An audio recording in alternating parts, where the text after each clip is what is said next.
Bienvenidos. Un enorme gusto que semanalmente, como ahora, nos encontremos en compañía de Jesús en Misión Voces Apostólicas. Esta ventana que Radio Progreso abre el fin de semana para traer el aire, la respiración, la mirada, el rostro y la voz de compañeros de la Compañía de Jesús, jesuitas y también laicos y laicas.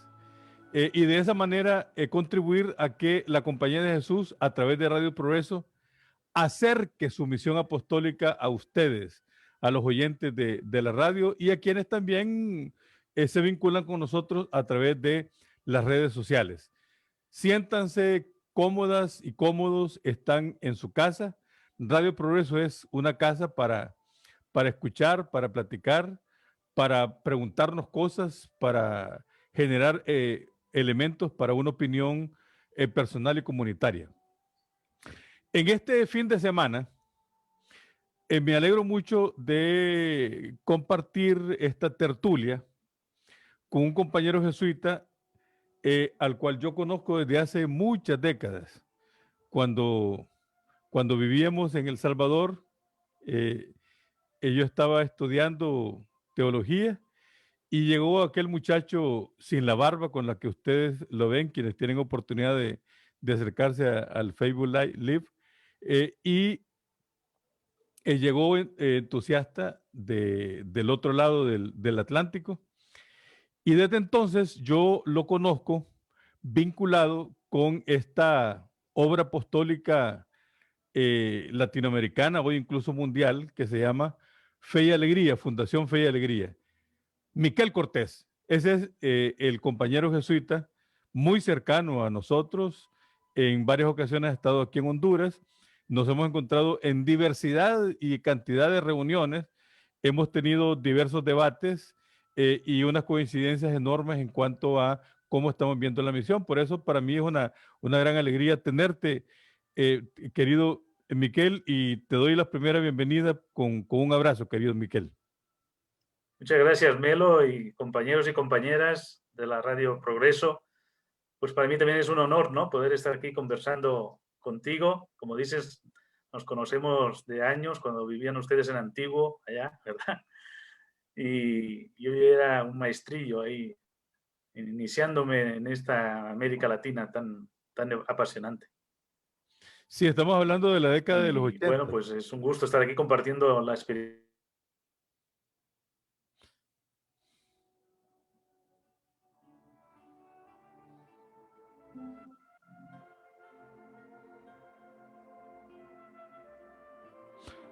Muy bien. Entonces, vamos a comenzar con algo más personal, Miquel. Ya después vamos a entrarle a los otros temas. ¿Cómo te nació, querido Miquel, tú siendo de Cataluña, una provincia enorme de España y donde conociste y ingresaste a la Compañía de Jesús? ¿Cómo te nació esa espinilla de venirte a Centroamérica, comenzando por El Salvador y ahora en Guatemala, Miquel?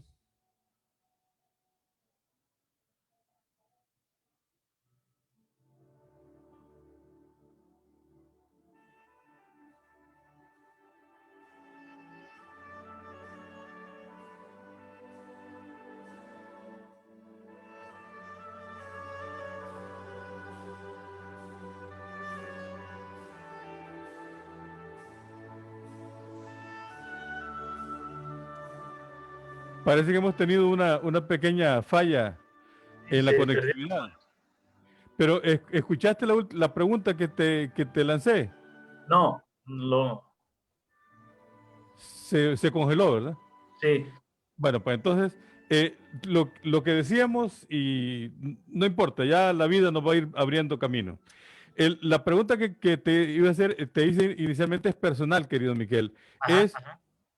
tú siendo de Cataluña, tú siendo de esa enorme provincia de España, donde sin duda conociste la Compañía de Jesús y fue donde ingresaste.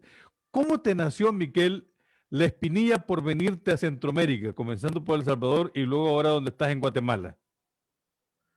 Bueno, pues yo entré en la compañía en Barcelona el año 80 y después del noviciado estudié pedagogía y al acabar la pedagogía teníamos que ser magisterio. Yo pensaba ir a Bolivia porque en Bolivia había una relación de jesuitas catalanes muy importante y además en Bolivia había también Fe Alegría y la rifa de Fe Alegría. Pero en eso de las circunstancias de la vida, otro compañero también pidió ir a Bolivia y le dieron a él el pase. Él se fue para Bolivia. Pero como yo tenía interés de venir para América, el que entonces era superior del nuestro, Fernando Manresa, sobrino de un obispo que estuvo en Guatemala, ¿verdad? Luis Manresa, me dijo, no te preocupes, que yo conozco en El Salvador a un jesuita, y ese jesuita era Ángel María Pedrosa, que trabajaba en Fe Alegría. Y entonces me puse en contacto con él y de ahí llegué a El Salvador. Yo les confieso que no sabía ni que existía El Salvador, ¿verdad? Es decir, cuando me dijeron, vas a El Salvador, tuve que agarrar un atlas, agarrar un libro, ver dónde estaba El Salvador, ¿verdad? Y eran años muy complicados porque el año 85, que es cuando llegué, estaba en plena guerra El Salvador, ¿verdad? Y yo me acuerdo que llegué al aeropuerto, me estaba esperando el padre Pedrosa y ahí se oían los bombazos, ¿no? Del aeropuerto a la capital. Entonces tuve una gran suerte de poder llegar ese año 85 allá. Me tocó vivir en la comunidad de la UCA, precisamente en unos cuartitos detrás de la capilla, ¿verdad? Y ahí conocí el trabajo de Fe y Alegría, conocí al padre Joaquín López y López, Lolo, ¿verdad? Y me encargaba de dar formación humana. Así empezó un poco el primer contacto con Centroamérica, con América Latina, con Fe y Alegría, pero fue ya un contacto para siempre, fue de esos enamoramientos, ¿verdad? Que me impresionó muchísimo, no solo Fe y Alegría, sino la situación del país y especialmente de los refugiados, ¿no? Me acuerdo que íbamos con Lucho Toro, Aníbal Mesa, íbamos a Betania, un refugio camino a la libertad, ¿no? Los fines de semana. Eso no se me va a perder de la memoria, ¿verdad? Porque eran situaciones tremendas, ¿no? Tremendas. A raíz de esto tuve que volver a Barcelona a estudiar la teología y estudiando teología es cuando mataron a nuestros compañeros de la UCA, ¿verdad? Entonces también otro impacto muy fuerte que confirmó un poco esa vocación a Centroamérica, ¿no? Y por eso cuando acabé la teología me ordené de diácono en España, pero ya de diácono regresé a El Salvador en el año 92. Y ahí en el 93 me ordené de sacerdote, precisamente en la UCA, y desde ahí trabajando en Fe y Alegría, ¿no? Que es donde, bueno, hicimos camino contigo y con otros muchos, ¿verdad? Que tuvimos la suerte también de ir a vivir a La Chacra, ¿no? Un lugar emblemático allá en un barrio de San Salvador, muy emblemático, ¿verdad? Y en una parroquia muy dinámica, con el padre Daniel Sánchez. Yo aprendí mucho y tuve mi primera misa y fue mi primer bautizo sacerdotal, digamos, ¿no? Cosas que marcan y que Dios va poniendo en nuestro camino, ¿verdad? Ya después tuve que, bueno, fui a tercera aprobación de ahí a Panamá. Y en Panamá también tuve una experiencia muy interesante de trabajo en Fe y Alegría, sobre todo en las zonas indígenas del Darién, ¿no? Impactante también, otra realidad de estas que golpean. Y bueno, ahí continuamos adelante. Después regresé a El Salvador de párroco en San Antonio Abad, otra parroquia muy emblemática, muy significativa de mártires, padre Octavio Ortiz y compañeros, ¿verdad? Con una estructura pastoral que habían dejado los anteriores párrocos impresionante, de comunidades de base, ¿no? Pero lo que es la cosa, después me invitaron a ir a Bolivia y tuve la suerte de estar 5 años en Bolivia, ¿verdad?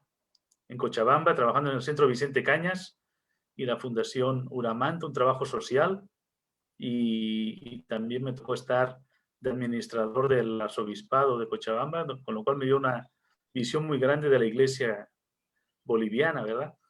Pero fue el momento en que asume Evo Morales, fueron momentos muy interesantes los que vivimos en Cochabamba y en Bolivia, ¿no? Y últimamente, pues estando en Bolivia, me llamaron para venir a Guatemala, precisamente y curiosamente a cerrar Fe y Alegría. Había una crisis tremenda aquí en Fe y Alegría, Guatemala, y en el año 2009, pues llegué aquí a Guatemala y estoy aquí desde entonces, pero no pudimos cerrar Fe y Alegría, ¿verdad? Pues, la educación popular se resiste a que se cierre, ¿verdad? Tenemos que abrirla, más bien potenciarla. Y hoy hemos crecido, hemos posicionado Fe y Alegría, e incluso hemos hecho una cosa inédita, que es tener una ley del Congreso exclusiva para Fe y Alegría, para la subvención. Porque Fe y Alegría es educación pública, digamos, ¿no? Aquí le llamamos privado gratuito. Es educación gratuita, es educación a favor de las clases menos favorecidas, ¿verdad? Pero con una mirada transformadora y de calidad. Esa es un poco la trayectoria aquí en Centroamérica, un poco variada de países, pero muy rica de experiencias, ¿no? De retos muy desafiantes, ¿no? En cada uno de los países. Sí, efectivamente es una enorme riqueza la que estamos escuchando. Este es un jesuita, Miquel Cortés es un jesuita, eh, que, que al igual que todo mundo, todos los que formamos parte de la Compañía de Jesús, hemos de estar en la disposición para dar el mayor servicio allí donde la Compañía de Jesús, a través de sus superiores, lo consideren pertinente. Pero además, respetando también los llamados personales, pues. O sea, por ejemplo, no creo yo que tú estés, para poner un ejemplo, Miquel, en la disposición de regresar de nuevo a España a realizar a iniciar un trabajo allá, porque sentís ese llamado personal para que la Compañía de Jesús te vaya destinando aquí en Centroamérica y en misiones que te vinculen directamente con los pobres. ¿No es así, Miquel? Por supuesto, ¿verdad? A mí, yo si regreso a España siempre es por mi mamá, que todavía vive, ¿verdad? Bendito sea Dios. Pero la verdad que apostólicamente no me ubico ahí, ¿no? No, no digo, me costaría mucho ubicarme y resituarme, ¿verdad? No forma parte ahora ya del ADN apostólico de uno, ¿verdad? Eh, yo siempre he estado aquí intentando vivir cerca de los barrios, con la gente, con obras populares, ¿verdad? He sido párroco también aquí en San Antonio, donde vivo ahora. Es un barrio de la zona 6 de Guatemala, ¿verdad? Muy conflictivo en cuanto a violencia. Y esa realidad es la que nutre nuestra espiritualidad y nuestra vocación y nuestro sentido de vida, ¿verdad? Sí, la realidad, el contexto donde vivimos es fundamental, ¿verdad? Para seguir adelante en esta misión, que sí, es una misión compartida, ¿no? Con otros muchos, pero desde una perspectiva también personal. Y en mi caso es la educación, es lo que ha estado siempre, y la educación popular en todos estos años de Fe y Alegría, que ha sido una obra, pues yo creo que de mucho impacto para las clases menos favorecidas, ciertamente. Sí, bueno, muchas gracias.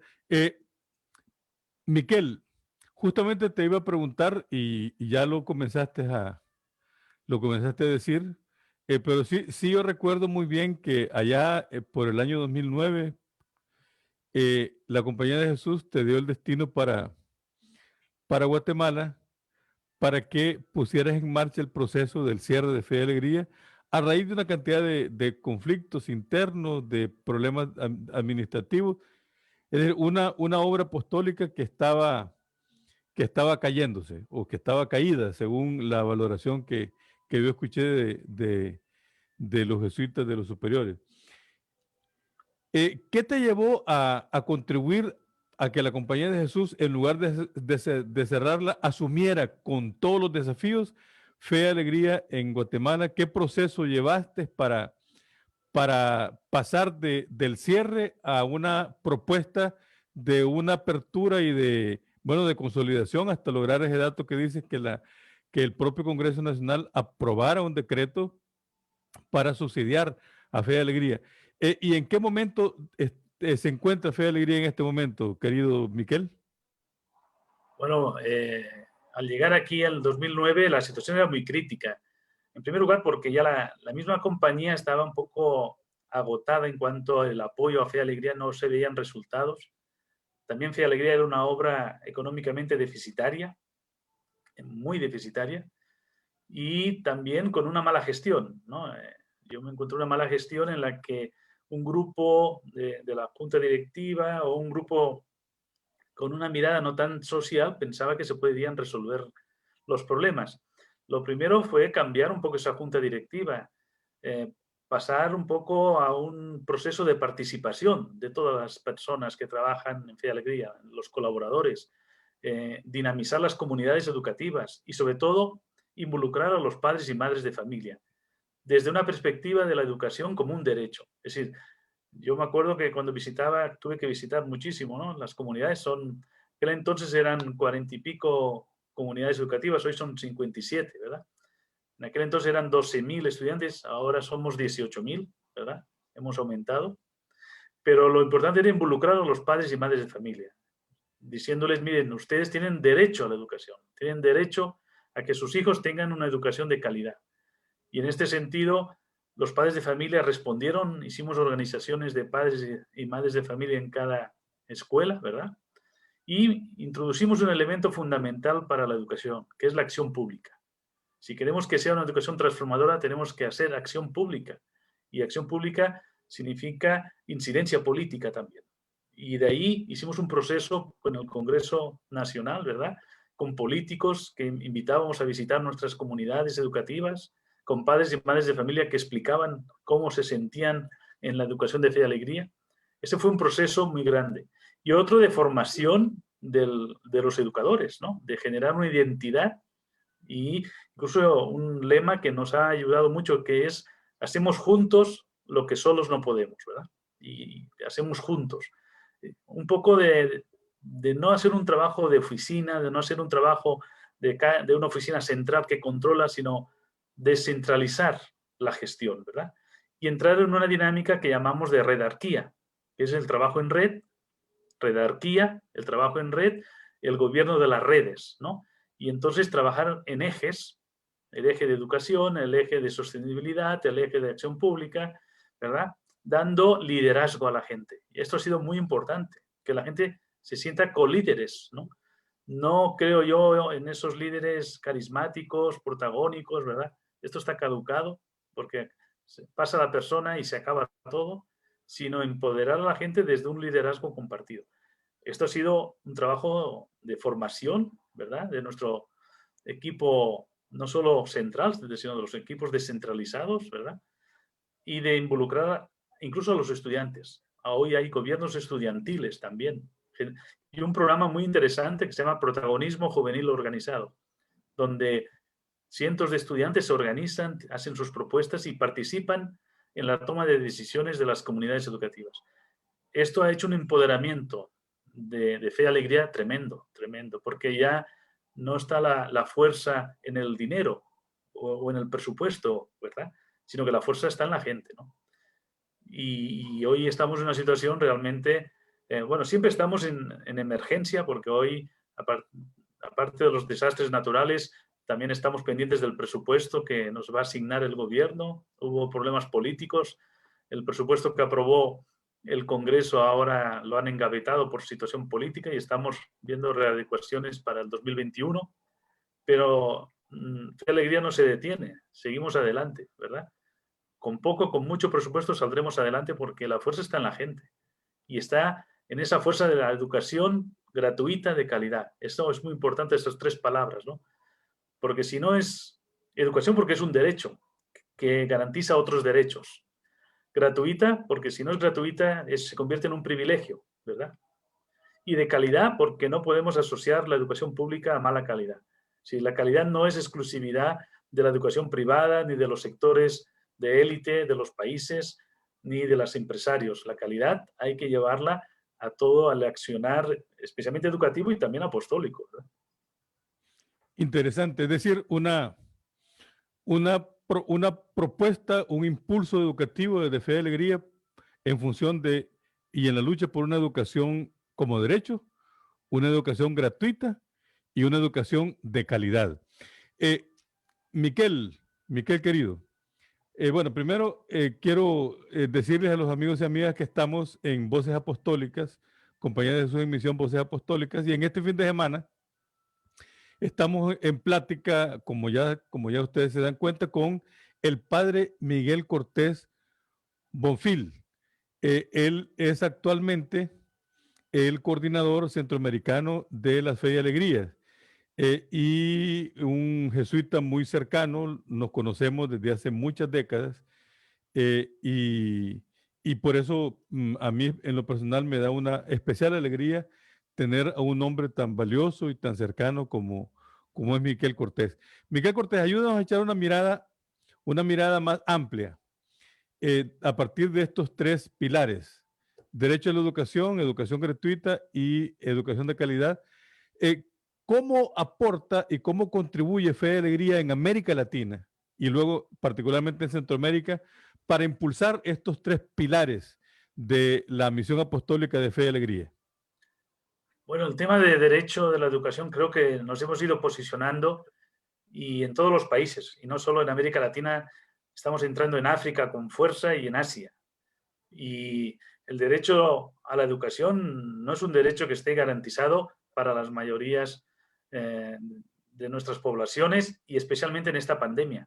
En esta pandemia este derecho ha sido quizás vulnerado también, ¿verdad? En el tema de la cobertura y la presencialidad, que no ha sido posible, y la falta de conectividad. Y entonces tendríamos que adicionar al derecho a la educación el derecho a la conectividad, porque realmente ha sido un factor de exclusión la falta de conectividad en las áreas rurales, en las áreas marginales, ¿verdad? Este es un tema que nos posiciona todavía el derecho a la educación y de una educación, entonces, en segundo lugar, gratuita. No en todos los países Fe y Alegría es gratuita 100%, porque depende de las alianzas con los estados, ¿verdad? Pero sí se establecen convenios con los estados. Hay diversas fórmulas. Una fórmula, por ejemplo, es que los maestros los paga el Estado directamente y son funcionarios del Estado. Aquí en Centroamérica es el caso de El Salvador y Nicaragua, pero por ejemplo en otros países como Bolivia también sucede. Y hay otro modelo que es el más parecido al de Guatemala, que es que recibimos la subvención y los maestros son contratados por Fe y Alegría, ¿no? Podemos elegirlos, podemos capacitarlos. Este nos da ciertas ventajas, ¿verdad? Claro, también nos hace asumir la carga laboral, que en el caso que son funcionarios del Estado no sucede. Pero son diversas fórmulas, pero aquí la alianza con el Estado es fundamental para que sea gratuita y sea educación pública o privada gratuita. Y el tercer elemento es la calidad. Nosotros hemos constituido a nivel federativo, a nivel internacional, un sistema de mejora de la calidad. Tenemos nuestro propio sistema de mejora de la calidad con participación de las comunidades educativas. Es un proceso que nace con la contextualización, ¿verdad? Pero también con la sistematización, la reflexión y la acción. Y se hacen propuestas de mejora, de mejoramiento en los diversos ámbitos que cada comunidad educativa propone. Este es un proceso global, ¿verdad? Y yo creo que la calidad en la educación de Fe y Alegría es perfectible, tenemos que caminar todavía mucho más, no estamos en una calidad total por las circunstancias que nos toca vivir, pero sí tenemos una ruta, ¿verdad? Tenemos una ruta y una metodología, incluso tenemos un método que se llama plenitud, que es una manera de empoderar a los estudiantes en alcanzar una ruta de vida que les dé sentido, ¿verdad? Y por ello podemos decir que es exitosa la educación de Fe y Alegría, comparada con el sector público, que es nuestro aliado fundamental, ¿no? Evidentemente no medimos la educación con las pruebas PISA de resultados cuantitativos. Nosotros tenemos otra mirada también más cualitativa, ¿no? De formar personas con valores, personas capaces de transformar los contextos en los que vive, y eso también es calidad. Cuando formamos jóvenes con ese emprendedurismo, ¿verdad? Eso es calidad. Por ejemplo, en Centroamérica tenemos 2 estudiantes actualmente en México, ¿verdad? En un programa que se llama Jóvenes Promesas, becados, que estudian en CONALEP, carreras técnicas, y ha sido nuestra sorpresa cuando hemos estado allá, pues la calidad de nuestra gente, ¿no? La calidad de nuestros estudiantes centroamericanos que compiten con los mexicanos, ¿verdad? Sin ningún tipo de miedo, ni de escrúpulo, ni de complejo, ¿verdad? Hoy, y estos estudiantes ya están acabando los 3 años, ya van a regresar a Centroamérica y después veremos si ya depende de ellos si quieren regresar a México o qué van a hacer de sus vidas, pero van a salir con una capacidad técnica, humana, muy importante. Este es un pequeño ejemplo, ¿no?, de que la calidad de Fe y Alegría es, entre comillas, competitiva también, ¿verdad? No es una calidad puramente metafórica. Entonces, estos 3 conceptos son básicos, ¿no? Derecho a la educación, que genera otros derechos y garantiza otros derechos, porque posibilita, pues, el derecho al trabajo y el derecho a la salud y a otros derechos también, ¿verdad? La gratuidad, para que podamos un poco ser equitativos con lo público, ¿verdad? Y que el Estado también asuma su responsabilidad en la educación. Y la calidad. Una calidad entendida desde Fe y Alegría, no tanto cuantitativa, ¿no?, de las pruebas estas estandarizadas que son pruebas excluyentes, de hecho. Bueno, nos quedan unos 5 minutos y yo tengo 3 inquietudes todavía, Miquel. Bueno. La primera, entre muchas otras, pues, pero la primera es, ¿qué ventajas o puertas sientes que se abren para esta misión de Fe y Alegría en Guatemala y en Centroamérica? ¿Y cuáles son los obstáculos que crees tú que tienes que sortear especialmente? Bueno, el obstáculo primero siempre es la sostenibilidad, ¿verdad? No es fácil sostener este tipo de obras, ¿verdad? Y por eso las alianzas con los estados, y no solo los estados, sino los gobiernos municipales también, ¿verdad? O los gobiernos locales es fundamental. La sostenibilidad siempre es un punto que desde los orígenes, pero también es una oportunidad, ¿verdad? La falta de recursos, porque esto genera mayor creatividad. Ya desde los inicios de Fe y Alegría, allá en Caracas, pues el padre Velas buscó el apoyo de una familia, Abraham Reyes y su esposa Patricia, que ofrece su casa. Y la casa de esa familia fue la primera escuela. Es decir, Fe y Alegría nace en colaboración con otros. Y yo creo que esto es una gran oportunidad. Somos una obra en la que colaboramos con otros no católicos, porque hay muchos evangélicos, estudiantes y familias, incluso educadores. No somos sesgados desde el punto de vista confesional o religioso, porque es educación pública la que queremos ofrecer, ¿verdad? Igual para todos y todas, pero la colaboración es clave, que nos sintamos todos contribuyendo a una causa común, que es el mejorar la educación en cobertura, ciertamente, para que haya mayor cobertura y especialmente en la secundaria, que en Centroamérica hay un déficit de atención pública en la secundaria tremenda. La secundaria en Centroamérica está en manos de la privada, ¿verdad?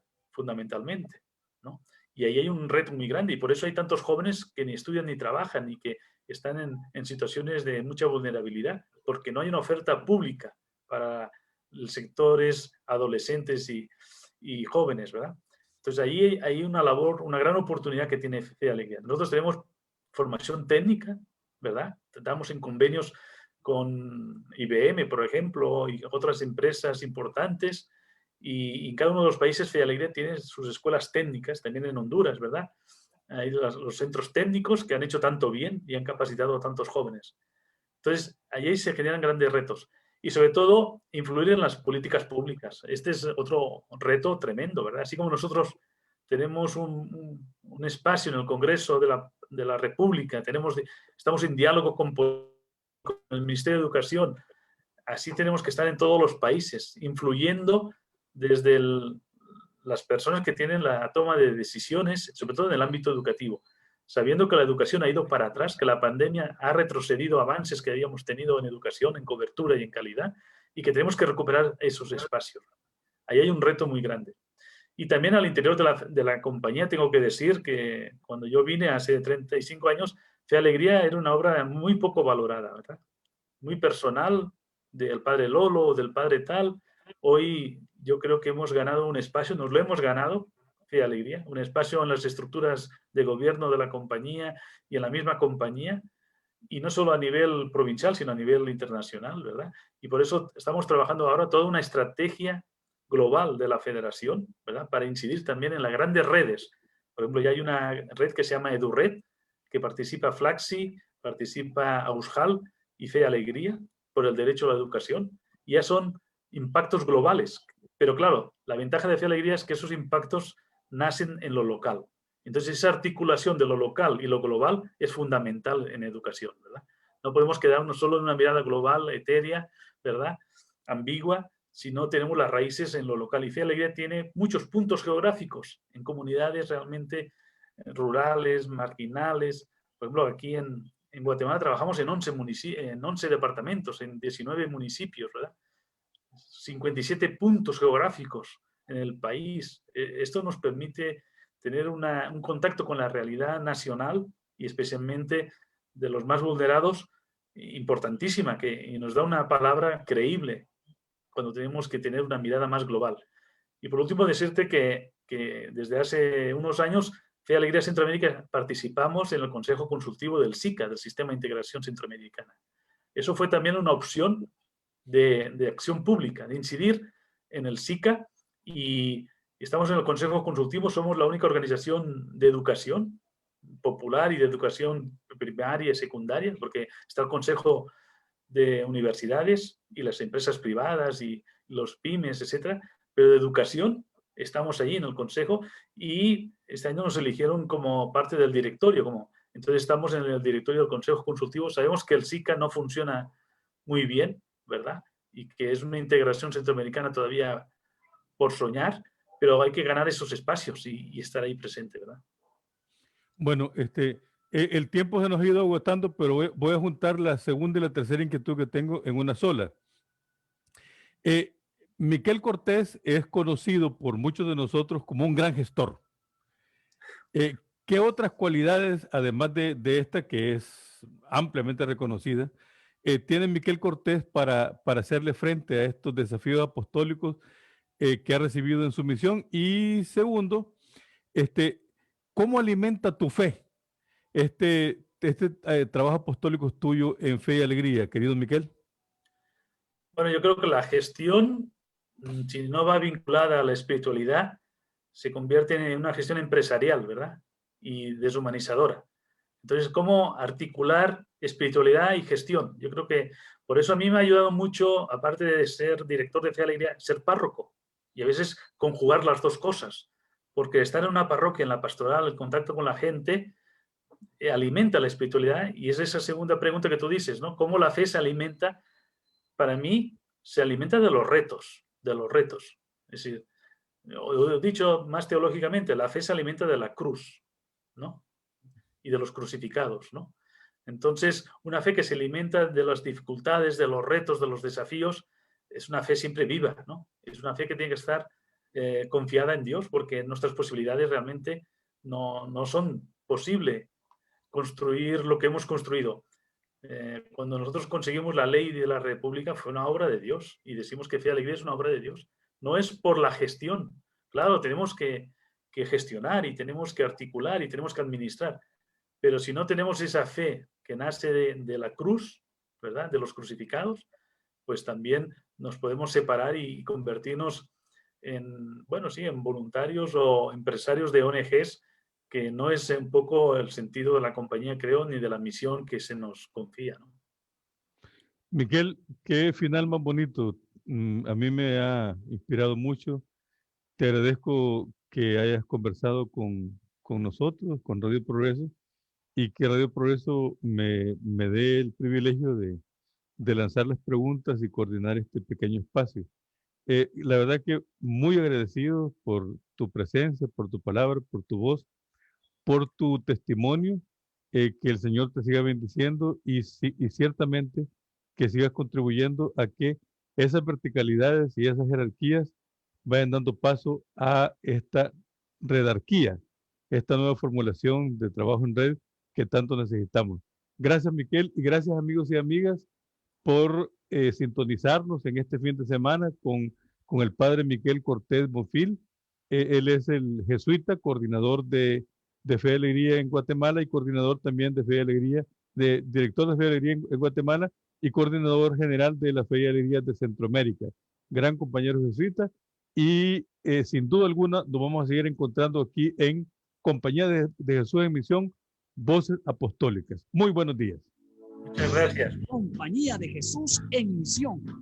Voces Apostólicas. Eres tú, Ignacio, nuestro guía y